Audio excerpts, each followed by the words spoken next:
ఈరోజు చాలా మంది 3 నిమిషాలు ప్రార్థన చేస్తున్న టైం లేదంటారు. Let's be very honest.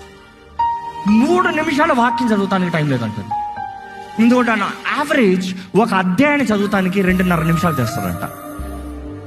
ఒక 30 వచనాలు కనీసం ఉన్న అధ్యాయాన్ని చదువుతానికి 2.5 నిమిషాలు చేస్తారంట. ఎన్ని అధ్యాయాలు చదువుతున్నారు ఒక రోజు? కనీసం ఒక అధ్యాయం చదువుతున్నారా? అబ్బే, క్యాలెండర్లో ఒక వచనం ఉంటుంది చూడు, ఆ వచనం చదువుతాను, ఒక line, 1 liner. How do think God will bless you? How do think you can fight devil? ఎట్లా దేవుడు నిన్ను ఆశీర్వదిస్తాడు? ఏది దేవుడు? ఏడి నీ జీవితంలో దేవుడు? ఏడి? మా నాన్నగారు ఎప్పుడు అంటారు, దశంభాగం అన్నింటిలో దశంభాగం కదా, సమయంలో దశంభాగం. రోజులో ఎంతసేపు దేవునిది?